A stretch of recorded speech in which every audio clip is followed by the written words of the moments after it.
हरिः ओं श्रीगुरुभ्यो नमः।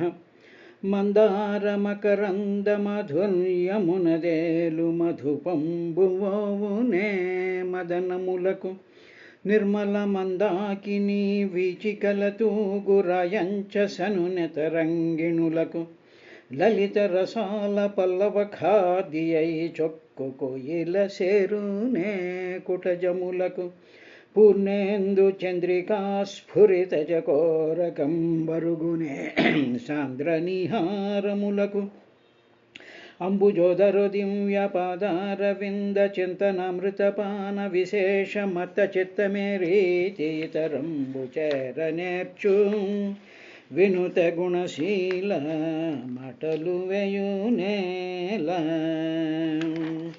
కమలాక్షునర్చించు కరములు కరములు శ్రీనాథు వర్ణించు జివ్వ జివ్వ సురరక్షకుని చూచు చూట్కులు చూట్కులు శేషసాయికి మృక్కు శిరము శిరము విష్ణునాకర్ణించు వీనులు వీనులు మధువైరి దవిలిన మనము మనము భగవంతు వలగును పదములు పదములు పురుషోత్తముని మీది బుద్ధి బుద్ధి దేవదేవుని చింతించు దినము దినము చక్రహస్తుని ప్రకటించు చదువు చదువు కుంభిని కుంభిని ధవు చెప్పెడి గురుడు గురుడు తండ్రి హరిజేరుమని ఎడి తండ్రి తండ్రి కంజాక్షునకు గాని కాయంబు కాయమే పవన గుంభిత చర్మ భస్త్రిగాక వైకుంఠు పొగడని వక్త్రంబు వక్త్రమే ఢమఢమధ్వని తోడి ఢకగాక హరిపూజనములేని హస్తంబు హస్తమే తరుశాఖ నిర్మిత దర్విగాక కమలేషు చూడని కన్నులు కన్నులే తను కొద్యజాలరంధ్రములుగాక చక్రి చింతనలేని జన్మంబు జన్మమే తరళ సలిల బుద్బుదంబుగాక విష్ణు భక్తి లేని విబుధుండు విబుధుడే పాదయుగము తోడి పశువుగాక తను హృద్భాషల సఖ్యమున్ శ్రవణమున్ దాసత్వమున్ వందనార్చనముల్ సేవయు ఆత్మలో ఎరుకయున్ సంకీర్తనల్ చింతనంబను ఏ 9 భక్తి మార్గముల సర్వాత్మున్ హరి నమ్మి సజ్జనుడై ఉండుట భద్రమంచు తలతున్ సత్యంబుదైత్యోత్తమా.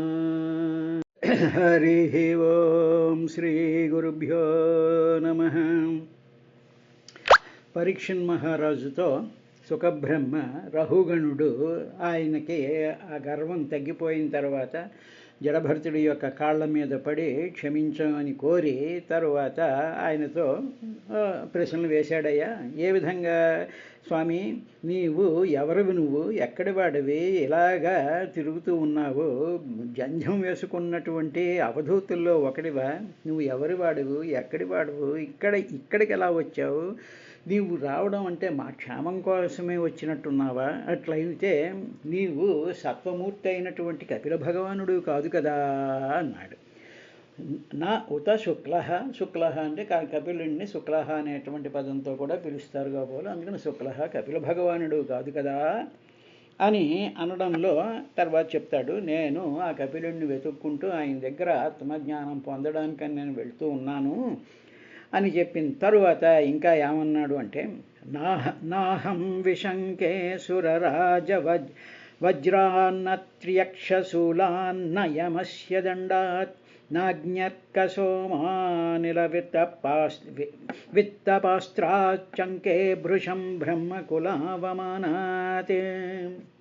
అప్పుడు రఘుగణ మహారాజు ఇంకా ఈ విధంగా అనడం ప్రారంభి, అహం నేను సురరాజ వజ్రాత్ దేవరాజు అయినటువంటి ఇంద్రుడి యొక్క వజ్రాయుధానికి కానీ, ముక్కంటి యొక్క శూలానికి కానీ, యముని మృత్యుదండానికి కానీ, అగ్నికి కానీ, సూర్యుడికి కానీ, చంద్రుడికి కానీ, వాయువు కానీ, కుబేరుల వాళ్ళ అస్త్రాలకు నేను భయపడను.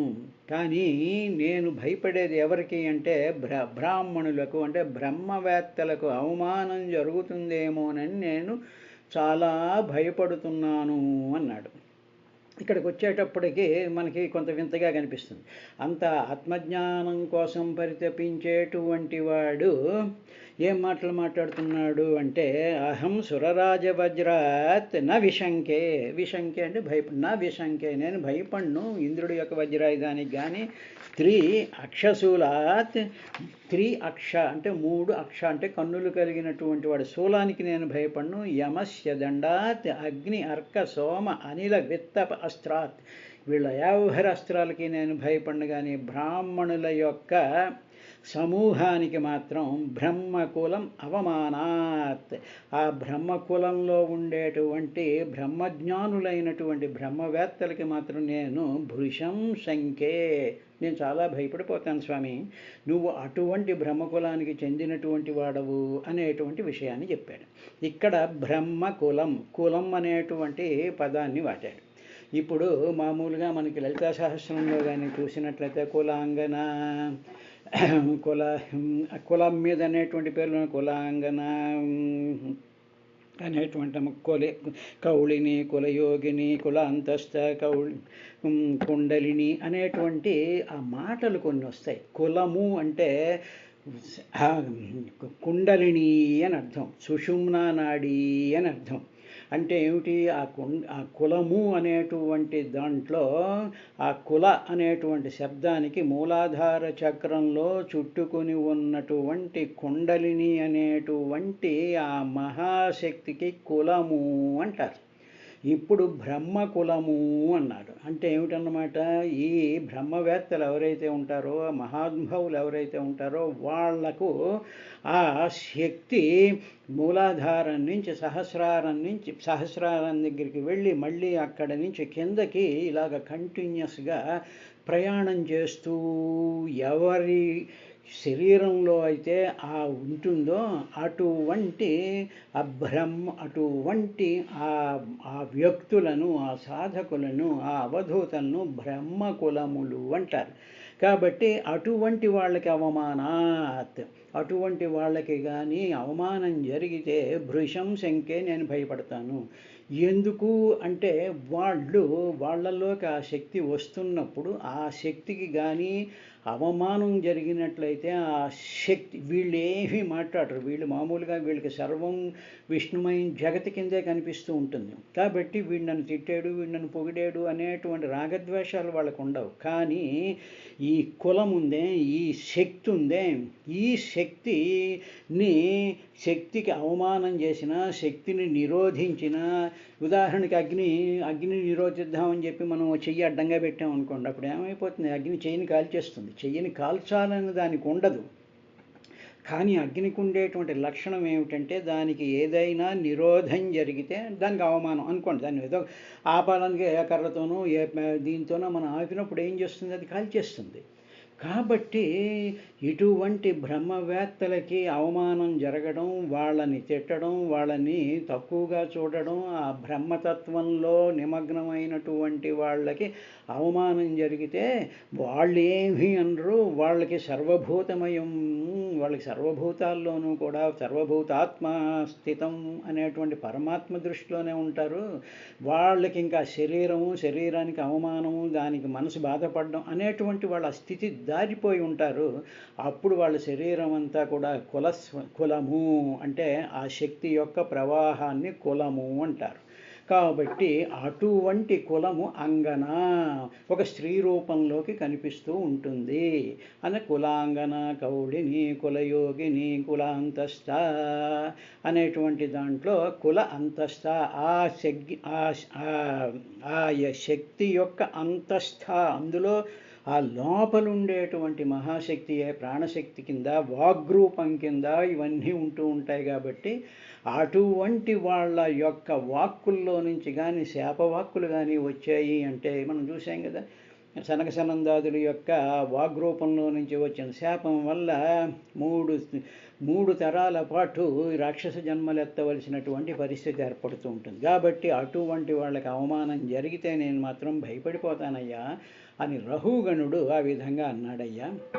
అంటూ అప్పుడు ఈయన ఏమన్నాడంటే, నాకు వీళ్ళ వల్ల భయం లేదు, వాళ్ళ వల్ల భయం లేదు అండంలో ఉంటే ఈ ఈ దేవరాజు కానీ, త్రిశూలం కానీ, అగ్ని సోమ అర్కు ఇవన్నీ కూడా ఈ కులశక్తికి అంటే ఈ మహత్తరమైనటువంటి ఆ బ్రహ్మాండమైనటువంటి ఆ కుండలిని శక్తికి ముందు ఇవన్నీ కూడా చాలా తక్కువ శక్తులు కలిగినటువంటివి కాబట్టి వాటి వల్ల నాకు భయం లేదు అన్నాడు తప్ప వాళ్ళని ఏదో అగౌరవపరచడం అనేటువంటి ఉద్దేశం కాదు అని మనం అర్థం చేసుకోవాలి. ఇది అయిన తర్వాత ఇంకా ఏమన్నాడంటే, తద్బ్రూహ్యసంగో జడవన్నిగూఢ విజ్ఞాన వీర్యో విచరస్య పారః వచాంసి యోగగ్రథితాని సాధో నః క్షమంతే మనసాపి భేత్తుం. ఓ మహాత్మా, నీవు సంసారాసక్తి లేని నిన్ను చూస్తూ ఉంటే నీకు ఏ విధమైనటువంటి సంసారాసక్తి ఉన్నట్టు కనిపించడం లేదు. తరువాత నీవు నిన్ను చూస్తూ ఉంటే అవధుల్లేనటువంటి నీ జ్ఞాన ప్రభావం అంతా కూడా బయటపడకుండా నువ్వు తిరుగుతూ ఉన్నావు. నీలో నుంచి ఆ కులాంగన, కౌళిని, కులాంతస్థ, కులయోగిని ఆ మహాశక్తి యొక్క ప్రభావం ఉండడం వల్ల, ఆ బ్రహ్మ కులం ఉండడం వల్ల ఆ శక్తిని నీవు బయటపడకుండా ఎవరికి కనిపించకుండా నువ్వు తిరుగుతూ ఉన్నావయ్యా. కాబట్టి ఇప్పుడు ఈ మాటలు రహుగణుడు పల్లకీలో కూర్చున్నప్పుడు ఎందుకు అనలేదు, బయట దిగిన తర్వాత ఎందుకు అన్నాడు అనేటువంటి విషయాన్ని కానీ జాగ్రత్తగా గమనించినట్లయితే ఇటువంటి జ్ఞానము మహాత్ముల్ని గ్రహించగలిగినటువంటి, మహాత్ముల్లో ఉండేటువంటి శక్తిని గ్రహించగలిగినటువంటి వివేకం ఎప్పుడు కలుగుతుంది అంటే అటువంటి మహానుభావులు హృదయగంధిని అంటే ఆ అజ్ఞానం యొక్క ముడిని విప్పినప్పుడు మాత్రమే ఆ కళ్ళకి ఆ జ్ఞానస్వరూపాల్ని గ్రహించగలిగినటువంటి స్థితి ఏర్పడుతూ ఉంటుంది. ఇది గ్రహించాలి. పల్లకీలో కూర్చున్నంతసేపు తిట్టాడు, బయటికి దిగిన తర్వాత కాళ్ళ మీద పడ్డాడు అంటే ఆ అజ్ఞానం పోయింది. అప్పుడు ఆ రహుగణుడి యొక్క జ్ఞానచక్షువు జ్ఞానమనేటువంటి కళ్ళతో చూసి జడభర్తుడిలో ఉండేటువంటి ఆ మహత్తరమైనటువంటి జ్ఞాన ప్రభను చూడగలిగినటువంటి స్థితిలోకి వచ్చాడు. అందువల్ల మనకి ఏం చెప్తూ ఉంటారు అంటే, మనకి ఉదాహరణకి ఏ దేవాలయంకి వెళ్ళండి, దేవాలయంలోకి వెళ్ళేటప్పటికి అక్కడ అద్భుతమైనటువంటి విగ్రహాలు ఉంటాయి, తేజస్సుతో వెలిగిపోయేటువంటి విగ్రహాలు ఉంటాయి. ఇప్పుడు ఆ విగ్రహం ముందు కళ్ళు తెరచి ఆ అద్భుతమైనటువంటి విగ్రహాన్ని చూస్తూ దానికి సంబంధించినటువంటి స్తోత్రమో శ్లోకమో ఏదో పారాయణ చేస్తూ, స్వామి అజ్ఞానంతో కూడుకున్నటువంటి నా హృదయంలో అనేక రకాలైనటువంటి బంధాలతో ఉండిపోయింది, ఈ ముడుల్ని విప్పవయ్యా అని మనం ప్రార్థించినట్లయితే అప్పుడు ఆ విగ్రహంలో ఉండేటువంటి పరమాత్మకి మన మీద అనుగ్రహం కలిగితే మన అజ్ఞానం ముడి విడిపోయినప్పుడు అప్పుడు ఆ విగ్రహం కింద కాకుండా ఒక తేజోమూర్తిలాగా, ఒక మంత్రమూర్తిలాగా, ఒక జ్ఞాన ప్రభావంలాగా మన కంటికి కనిపిస్తూ ఉంటుంది. కాబట్టి ఇక్కడ బాధ్యత ఎవరిది అంటే నా హృదయంలో ఉండేటువంటి ఈ ముడులను విప్పాలి అనుకోవాలి తప్ప ముడులు వేసుకోవడానికి మనం గుళ్ళల్లోకి లేకపోతే తీర్థస్థానాలకి వెళ్ళకూడదు. మనం ముడులు పెట్టుకోవడానికి వెళ్తూ ఉంటాం. మాకు అది కావాలి, ఈ సంపద కావాలి, ఆ సంపద కావాలి, సంతానం కావాలి, డబ్బులు కావాలి, వాళ్ళతోనూ వీళ్ళతోనూ కబుర్లు చెప్పుకుంటూ ఆ కాలక్షేపాలు అనేటువంటి ముడులు వేసుకోవడానికి వెళుతున్నప్పుడు ఈ అజ్ఞానం అనేటువంటి ముడులు పెరగడమే తప్ప తరగడం అనేటువంటిది ఉండదు. అప్పుడు ఆ తేజస్సుని గ్రహించేటువంటి ఆ చక్షువులు కానీ ఆ మనసు కానీ ఈ సాధకుడికి రాదు అనేటువంటి విషయం దీని ద్వారా తెలుస్తుంది. అప్పుడు ఆయన అన్నాడు, సంసారాసక్తి లేనటువంటి నీ అవధులు లేకుండా నీ యొక్క జ్ఞానశక్తి మొత్తం వ్యాపించిపోతుందయ్యా. అలా వ్యాపిస్తూ ఉండేటువంటి దాన్ని నువ్వు కంటైన్ చేసావు, నువ్వు అది ఎవరికి కనిపించకుండా తిరుగుతూ ఉన్నావు. కాబట్టి ఆ అద్భుతమైనటువంటి వెలుగు ఈలోకి రహుగండు నిలబడి చూడడం ప్రారంభించాడనమాట. అంటే ఏమిటి, ఆ జడభరతుల్లో నుంచి ఆ బ్రహ్మాండమైనటువంటి తేజస్సులోకి వస్తూ ఉంటే, జడివాన కురుస్తూ ఉంటే అందులో తడిసిపోతున్నటువంటి ఒక మనిషిలాగా ఆ బ్రహ్మ సంస్పర్శతో కూడుకున్నటువంటి ఆ జ్ఞాన ప్రజ్ఞలో రహుగండు నిలబడిపోయేటప్పటికీ ఆ కాంతి తరంగాలు చూశాడు. మిగతా ఆ పల్లకి మోసేటువంటి వాళ్ళకి, మిగతా వాళ్ళకి ఆయన మామూలుగానే ఒక చేత మెలమెలా మెరుస్తూ ఉండేటువంటి ఒక జడభరతుడిలాగా కనిపిస్తున్నాడు. అదే మన భగవాన్ రమణ మహర్షి చూసామనుకోండి, ఆయన చుట్టూ ఒక బ్రహ్మాండమైనటువంటి తేజస్సు ఉంటుంది. అది అంతవరకే మనకు కనిపిస్తూ ఉంటుంది. కానీ బ్రహ్మజ్ఞానులైనటువంటి వాళ్ళకి, సాధకులైనటువంటి వాళ్ళకి, భక్తులైనటువంటి వాళ్ళకి ఆ భగవాన్ రమణ మహర్షుల్లో నుంచి వస్తున్నటువంటి ఆ బ్రహ్మ తేజస్సు, ఆ వెలుగంతా కూడా అక్కడంతా కూడా వ్యాపించిపోయి ఉంటుంది. ఆ వ్యాపించిపోయినటువంటి వెలుగుని చూడలేనటువంటి అజ్ఞానం మనకు ఉండడం చేత మనం చూడలేకపోతున్నాం. అదే పరమాచార్యుల వారు కానివ్వండి, రామకృష్ణ పరమహంస కానివ్వండి, వీళ్ళు అవన్నీ కూడా వాళ్ళు ఏం చేస్తారంటే, నీవు బయటపడకుండా తిరుగుతున్నావు అన్నాడు. ఎలాగన్నాడు అంటే, అపారహ అంటే అపారమైనటువంటి అవధుల్లేనటువంటి నిగూఢ విజ్ఞాన వీర్య, నిగూఢంగా దాచేసుకున్నటువంటి నీవు జడవతి విచరసి, ఒక జడులాగా ఏమీ తెలియనటువంటి వాళ్ళలాగా తిరుగుతున్నావయ్యా నువ్వు అని చెప్పి, నీవు ఇంతకీ నువ్వెవరో చెప్పవయ్యా స్వామి, చెప్పు, జ్ఞానంతో కూడి ఉన్న నీ పలుకులు ఇప్పుడు మహత్తరమైనటువంటి నువ్వు పలికినటువంటి 4 మాటలు కూడా అనుభవంతో ఉన్నటువంటి పలుకులవి. ఆ పలుకులు లేజర్ బీమ్స్ లాగా, లేకపోతే అజ్ఞానాన్ని ఛేదించేటువంటి సూర్య కిరణాలలాగా వచ్చి నా హృదయంలో నిన్ను గుర్తించలేకుండా ఉండేటువంటి అజ్ఞాన ముడులను వెప్పదీసేసావు నువ్వు. కాబట్టి నీ పలుకులలో ఉండేటువంటి ఆ మహత్తరమైన తత్వాన్ని పొందడం మాకు ఊహలో కూడా సంభవం కాదు. ఊరికనే పుస్తకం చదివేసేసి ఏదో వినేసేసి మళ్ళీ మన వంకాయ కూర, మన గోంగూర పచ్చళ్ళు వీటిల్లో పడి కూట్టుకుంటూ ఉండేటప్పటికి మనకి ఊహకు కూడా అందవవి. అందువల్ల గురువు యొక్క సంస్పర్శ ఉండాలి, గురువుడి యొక్క అనుగ్రహం ఉండాలి, భగవద్ అనుగ్రహం ఉండాలి. అటువంటి గురువులు మనకి దొరకనప్పుడు మహానుభావులైనటువంటి వాళ్ళ ఫోటోలను చూస్తూ నిరంతరము స్వామి అజ్ఞానం అనేటువంటి ముడులను విప్పవయ్యా బాబు అని చెప్పి అంటూ ఒకసారి లలితా సహస్రంలో బ్రహ్మగ్రంథి విభేదిని, విష్ణుగ్రంథి విభేదిని, రుద్రగ్రంథి విభేదిని అనేటువంటి ఆ గ్రంథి భేదన సంబంధమైనటువంటి శ్లోకాలను మనస్ఫూర్తిగా అమ్మవారిని ఎదురుగా పెట్టి ధ్యానిస్తూ చదివినట్లయితే, అప్పటికో ఆ అనుగ్రహం ఉన్నట్లయితే, ఆ గ్రంథి భేదనం జరిగినప్పుడు అప్పుడు భగవంతుడి యొక్క ఆ తేజస్వరూపాన్ని, ఆ జ్ఞానస్వరూపాన్ని అనుభవంలోకి తెచ్చుకునేటువంటి స్థితి కలుగుతుంది. అది చెప్తూనే ఏనన్నాడు, నహ మాకు మనసాపి ఊహ చేత కూడా భేత్వం విప్పుటకు క్షమం శక్యం కాదు. ఆ ముడులు మేము విప్పుకోవడానికి మాకు శక్యం కాదు, మాకు ముడులు వేసుకోవడమే అలవాటు. అక్కడికి వెళ్ళి భగవంతుడి దగ్గర ఎదురుగా కూర్చుని భగవంతుడిని చూడడం అనేటువంటి ముడి వేసుకోకుండా, అక్కడ ఉండేటువంటి పరిస్థితులు, అక్కడ ఉండేటువంటి మనుషులు, అక్కడ ఉండేటువంటి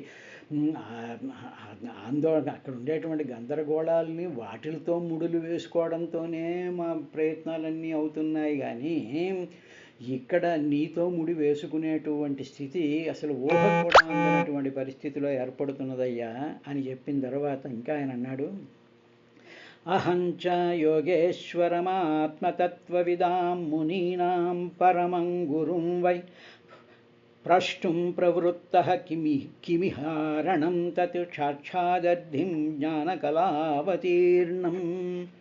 సాక్షాత్తు శ్రీహరే తన యొక్క జ్ఞానశక్తితో కపిలుడిగా అవతరించాడు స్వామి. ఆ యోగేశ్వరుడైనటువంటి ఆ కపిలుడు ఆత్మతత్వం తెలిసి ఆత్మనిష్ఠులైనటువంటి మహాత్ములకు గురువు. ఆత్మతత్వం తెలిసినటువంటి వాళ్ళకి కూడా, ఉన్నటువంటి వాళ్ళ మహాత్ములకు కూడా కపిలుడు మహాగురువు స్వామి. ఈ సంసారంలో శరణు పొందదగినది ఏది అని అనేటువంటి విషయాన్ని ఆయనని అడిగి తెలుసుకుందామని నేను బయలుదేరాను అని చెప్పి ఇప్పుడు తాను పల్లకీలో ఎక్కడికి వెళ్తున్నాడు అనేటువంటి విశేషాన్ని చెప్తూ అహం నేను యోగేశ్వరం ఆత్మతత్వవిదాం మునీనాం అంటే మననశీలులైనటువంటి యోగేశ్వరులు ఆత్మతత్వం తెలిసినటువంటి మునీనాం అటువంటి వాళ్ళు కూడా పరం గురుం జ్ఞానకల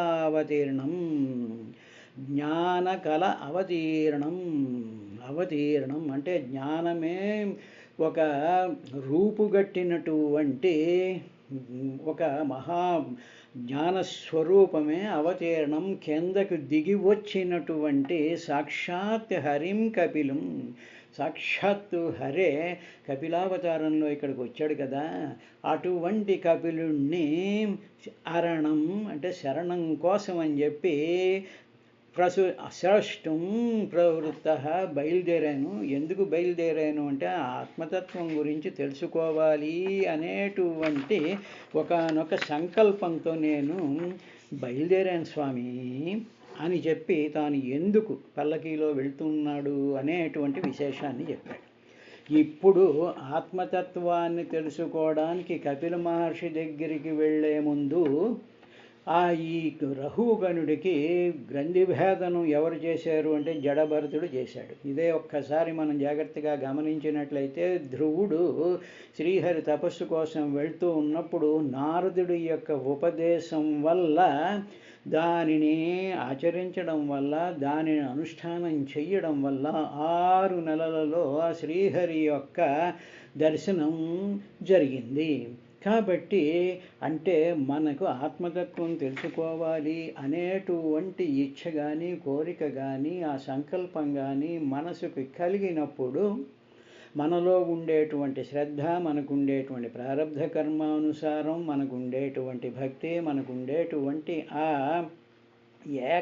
ఏకత్రమైన ఇంట్రెస్ట్, దాని మీదే ఇంట్రెస్ట్ ఉన్నప్పుడు అప్పుడు ఆ దాంట్లో ఉండేటువంటి ఆ సిన్సియారిటీని బట్టి, ఆ గాఢతని బట్టి మనకి ఎవరో ఒకరు వచ్చి మనకి దాని యొక్క మార్గాన్ని చూపిస్తారు. చూపించినప్పుడు అప్పుడు ఆత్మతత్వ స్వరూపమైనటువంటి శ్రీహరి యొక్క దర్శనం అనేటువంటిది జరుగుతూ ఉంటుంది.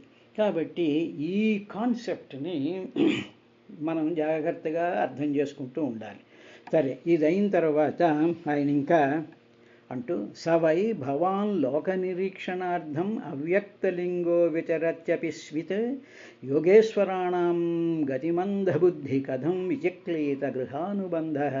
స్వామి, ఆ కపిల భగవానుడు నువ్వేనా? ఎందుకంటే నా హృదయ గ్రంథి భేదనం జరిగిపోయింది. నెంబర్ 1, వెంటనే నేను చక్రవర్తిని అనేటువంటి ఆ స్పృహ కంప్లీట్గా ఇరాడికేట్ అయిపోయింది. ఇక నేను శరీరం ధరించినటువంటి ఒక జ్ఞానస్వరూపంలాగా ఒక వెలుగులాగా నాకు అనిపిస్తూ ఉన్నది. నాకు ఈ శరీరం ఉంది, నేను రాజుని అనేటువంటి ఆ స్పృహ అసలు టోటల్గా పోయింది. నేను ఏదో పల్లకీలో వెళ్తున్నాను, ఇవి ఏమీ నాకు గుర్తు రాకుండా ఉంది. అదొకటి. ఇక రెండోది ఏమిటి అంటే నీ అఖండమైనటువంటి వ్యాపించిపోతూ ఉండేటువంటి నీ వెలుగంతా కూడా వెలుగులో మునిగిపోయాను. అలా మునిగిపోయినటువంటి నేను నిన్ను చూస్తూ ఉంటే ఆ వెలుగునంతటినీ కూడా మళ్ళీ నువ్వు దగ్గరికి చేర్చేసేసుకుని దాన్ని శరీరంలో దాచేసుకుంటూ అది బయటపడకుండా చూస్తూ ఉండేటువంటి దాన్ని కూడా నేను చూడగలిగానయ్యా. కానీ ఇప్పుడు నువ్వు ఇలాగా నీ వెలుగుని, నీ జ్ఞానాన్ని కంప్రెస్ చేసేసుకుంటూ నీలోనే ఇమిట్ చేసుకుంటూ వెళుతూ ఉండేటువంటి విధానం చూస్తుంటే ఎవ్వరూ కూడా గుర్తుపట్టడానికి వీలు లేకుండా ఉండడం కోసం సంచరిస్తున్నావా స్వామి నువ్వు? ఎందుకు అంటే అజ్ఞానంతో నిండి అలాంటి మానవులందరూ కూడా అజ్ఞానంతో ఉంటారు. అజ్ఞానంతో కూడుకున్నటువంటి బుద్ధి కలిగి లోక వ్యవహారాల్లోనే ఆసక్తి ఉన్నటువంటి నా వంటి వాడికి యోగీశ్వరుల మహిమను ఎలా దర్శించగలం స్వామి? నువ్వు కపిలుడివా? నువ్వు కపిల మహర్షివా? నువ్వు ఇలా వచ్చేసావు. అలాగా జడభరతుడిలాగా, ఒక జడుడిలాగా, ఒక జ్ఞానస్వరూపంలా కనిపిస్తూ నీ వేషాన్ని మార్చుకుని ఉన్నావా నువ్వు అంటూ ఏమిటి చెప్పాడు అంటే, తనలో ఉండేటువంటి నాకు అజ్ఞానం ఉన్నది అంటే అసలైనటువంటి పరిస్థితిని, అసలైనటువంటి స్థితిని, అసలైనటువంటి స్వరూపాన్ని గ్రహించలేనటువంటి బుద్ధి ఉన్నప్పుడు ఏం జరుగుతుంది? లోక వ్యవహారాల మీద ఆసక్తి కలుగుతుందయ్యా అన్నాడు. గతి మందబుద్ధి కథంచ విచక్లిత ఎలా దర్శించగలడు? ఎందుకంటే లోక వ్యవహారాల మీద మన మనసు ఉన్నప్పుడు అప్పుడు ఎలా గ్రహించగలడు? ఆ లోక వ్యవహారాలు ఏమిటంటే గృహ అనుబంధ, గృహమునందు ఆసక్తి కలిగినటువంటి వాడు. గృహం అంటే ఇంట్లో, మన ఇంట్లో ఆసక్తి అని కాదు. గృహ అంటే గ్రహించుట అని అర్థం. అంటే ఏమిటన్నమాట, ఉదాహరణ మన గుడికి వెళ్ళాం అనుకోండి. గుడికి వెళ్ళేటప్పటికీ మనకి గృహ అనుబంధం ఉంటుంది. అంటే అక్కడ మనలాంటి మనుషులు ఉంటారు, మనలాంటి వాళ్ళు మాట్లాడుతూ ఉంటారు, మనలాంటి వాళ్ళు కనిపిస్తూ ఉంటారు. వాటి మీద మనకు ఆసక్తి. వాళ్ళు ఏం చేస్తున్నారు, వాళ్ళు ఇటు కదులుతున్నారా, అటు కదులుతున్నారా, వాళ్ళు ఏం చేస్తున్నారు, వీళ్ళు ఏం చేస్తున్నారు, అది ఇది అనేటువంటి ఆసక్తి నీకు ఉన్నప్పుడు కథం విచక్లిత, అక్కడ ఉండేటువంటి విగ్రహాన్ని, అక్కడ ఉండేటువంటి దైవస్వరూపాన్ని కథం ఏ విధంగా విచక్లిత దర్శించగలం స్వామి? కాబట్టి నీవు ఈ అజ్ఞానంతో కూడుకున్నటువంటి మందబుద్ధుల్లాంటి నాలాంటి వాడికి నిన్ను గ్రహించడం కష్టం. కానీ నువ్వు ఆ మహానుభావుడైనటువంటి కపిలుడివా అని తనలో ఉండేటువంటి బలహీనతను ఒప్పుకొని, ఆ బలహీనతను జడభరతుడి పాదాల ముందు ఆయన ఆవిష్కారం చేశాడు అనేటువంటి విధానంలో మనం కూడా మన బలహీనతను ఒప్పుకొని దాని నుంచి బయటపడడానికి ప్రయత్నం చేయడమే సాధన అన్నాడు. రేపటి కార్యక్రమంలో ఇంకా ఏం మాట్లాడాడు అనేటువంటి విశేషాన్ని చూద్దాం.